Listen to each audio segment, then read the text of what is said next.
Sa vlog na tayo, meron tayong 1,000 Gcash giveaway. Hahanapin mo lang yung keyword natin. Paunahan lang to guys sa pag ikaw yung nauna. Syempre, ikaw yung makatanggap ng 1,000 Gcash. Hi guys! Welcome back to my YouTube channel. Sa vlog natin ngayon ay maglalaro na naman ako dito sa application na Ace Game. Pero bago ako maglalaro guys, syempre pipili muna tayo ng 5 downlines na bibigyan ng 500 Gcash everyday po natin ginagawa yan guys, dahil yung commission ko dito ay hindi ko yan kinukuha, pinamimigay po natin doon sa mga nangangailangan, lalong lalo na doon sa mga downlines natin dito. Ito yung unang downlines guys na nabigyan natin ng 500 Gcash ngayong araw. So kapag ginamit nyo yung referral ID ko dito sa Ace Game na to, ganito yung gawin nyo, screenshot nyo tapos isenda nyo sa Facebook account ko para mabigyan ko na rin kayo ng 500 Gcash katulad nito. So everyday ay 5 downlines talaga yung binibigyan natin ng 500 Gcash dito pa lang sa Ace Game na to. Iba pa yung sa ibang application.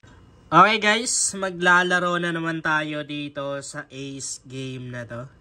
Pero kung makikita nyo, wala akong balance dito. Pero walang problema yan dito guys. Kasi hindi ko ripot tong application na to pagdating sa mga bonus. No, meron tayong rebates dito. Pag naglaro ka and nanalo ka, meron kang rebates na makukuha doon. Ang dami nating mga rebates na di pa nakaklaim mo. Sige, claim tayo. Claim natin yan. Okay. Claim na natin lahat yan. Malay natin, mapalago natin. No? Pag malaki yung panalo mo, syempre malaki na rin yung rebates na makukuha mo doon. Yan. Claim na natin lahat yan. Guys, nasa description box yung link tong application. Kung wala naman kayong kung wala naman kayong link na nakikita dyan, go lang sa Facebook account ko, yung JC Makasasa. Nakapin lang sa timeline ko yung mga link tong earning application na ginagamit ko. Siyempre kapag ginamit nyo yung referral ID ko, alam niyo na yung gagawin nyo. Diba? Huwag niyong kalimutang i-screenshot tapos isenda sa Facebook account ko para madali kong makita, madali kong manotice at mabigyan na rin kayo. Kasi yung kinikita ko sa mga ganitong klaseng application, syempre di natin sinosolo yan pinamimigay po natin.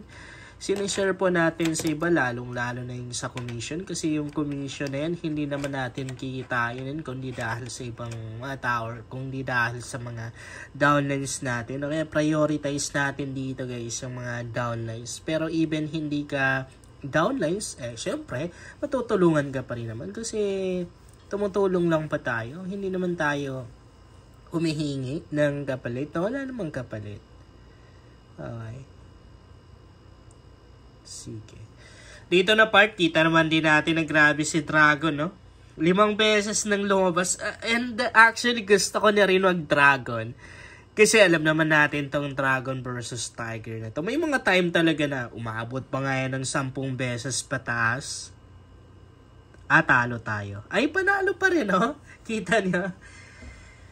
Akala ko talo na tayo kasi medyo maliit lang yung points ni Dragon Pwede pa rin tayo mag-Dragon dyan. But honestly, medyo 50-50 na kasi nakarami na masyado si Dragon, no? Pero kung ako yung papiliin, guys, Dragon pa rin ako. Okay? Sige, Dragon pa rin tayo. Panalong wala nang tatalo sa King na yan. Yan na yung pinakamalaking points, yung King. Ilang beses na? 4, 6, 7, 8. 8 beses nang lumabas si Dragon. Malakas pa rin si Dragon. Meaning, pwedeng lalabas pa rin yan ulit. Kasi kaya nang sabi ko sa inyo, may mga time pa nga na umabot ng 10 beses pataas. Diba? Kung malaki lang sana yung bet natin, di nakapag-gasot na tayo. Kasi 3 beses na tayong panalo. Kaya lang, ang liliit lang ng bet natin. Kasi syempre, baril lang naman yung puhunan natin. Okay, 9 beses nang lumabas. Sige, pagbigyan pa rin natin si Dragon. Dragon pa rin tayo. Wala na. Wala na. So, natalo tayo doon.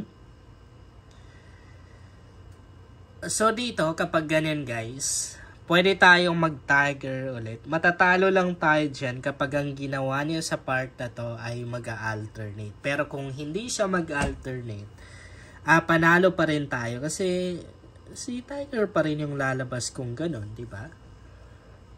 Talo. So, ayun, ang ginawa niya dito ay alternate. Pero pwede na rin na hindi siya alternate. Kasi kung mapapansin nyo dito, may part siya na lumabas ng isang beses si Tiger tapos si Dragon, ayan o. Lumabas ng sunod-sunod. So pwedeng maulit yan. Kaya ang gagawin natin dito ay mag-dragon tayo. Sorry. Hindi natin nasundan. Alternate nga guys. Pag sinabing alternate, yan ang salitan silang lumalabas. So, kapag alternate pa rin sa round na to, mananalo tayo kung magti-dragon tayo. Ayan. Kapag maglalaro kayo ng Dragon versus Tiger, dapat obserbahan niyo yung galaw ng laro kung the way siya lumabas. Ayan o.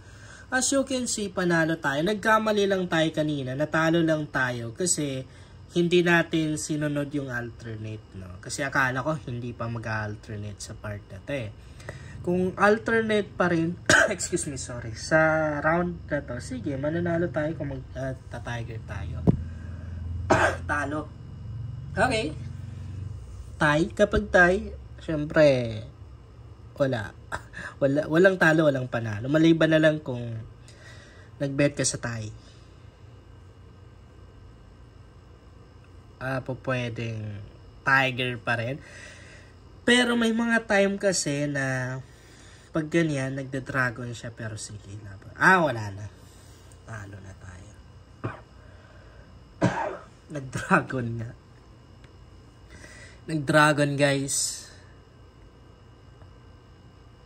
Baka sa part na to, heto yung tigdadalawang beses silang lumalabas. So, ang gagawin natin, siguro magta-tiger tayo pero honestly 50-50 to. Maring talo tayo dito. O mataas si Dragon. Talo nga. So 3 beses nang lumabas si Dragon, no?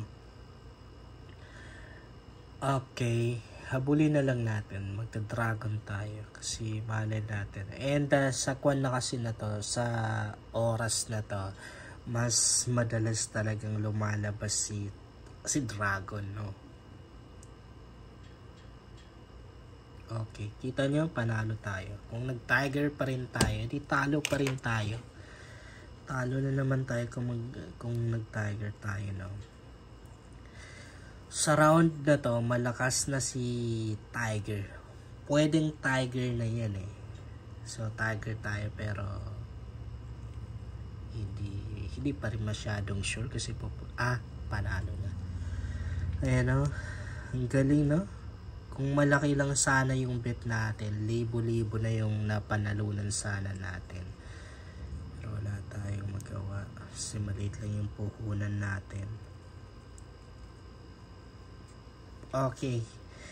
So, magta-tiger ako dito guys. Kasi baka sa part na to, dito nababawi si Tiger. I mean, madalas nang lalabas. Okay, natalo tayo. Nagkamali tayo. Kung mapapansin nyo kasi, ang ginagawa niya dito guys, diba si Tiger tig-isang beses lang lumalabas, no? Ayan, no? Tig-isang beses lang lumalabas. Malamang sa malamang magda-dragon sa part na to. Maliban na lang kung mag-alternate. Pero natapos na yung alternate eh. As you can see, panalo tayo. Ganun lang naman kadali guys, i-analyze tong Dragon versus Tiger na to. Basta kung lalaroin mo siya, obserbahan mo lang ng mabuti. Kasi pag ginawa mo yon, parang alam mo, masasanay ka na sa galaw ng laro. Or kung the way siya lumalabas.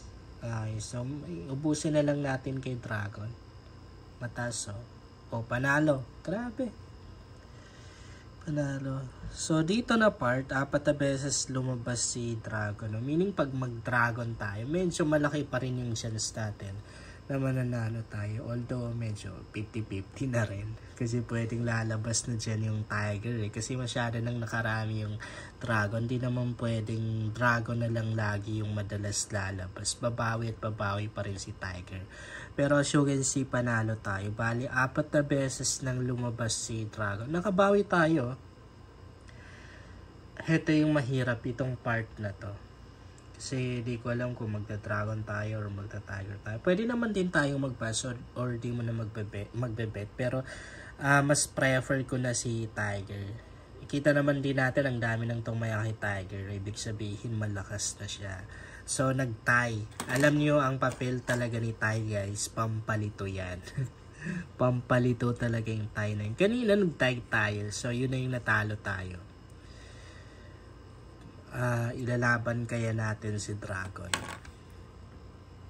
Baka sign na yun na di tayo mananalo kay Tiger. Pero malakas si Tiger eh. Oh, panalo tayo. Okay, nanalo tayo doon.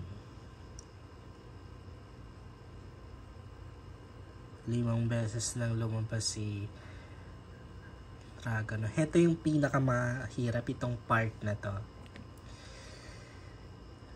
Okay, sige. Kay Dragon na lang tayo. Pero malakas si Tiger. Pwedeng talo tayo at talo na. Oh, kita nyo? Yun lang guys, sana makatulong sa inyo ang vlog na to. Kung bago ka pa lang dito, ay mas maganda talaga kung mag-subscribe ka dahil nag-share ako dito ng mga application at mga website na makatulong sa iyo kung gusto mo na rin kumita online.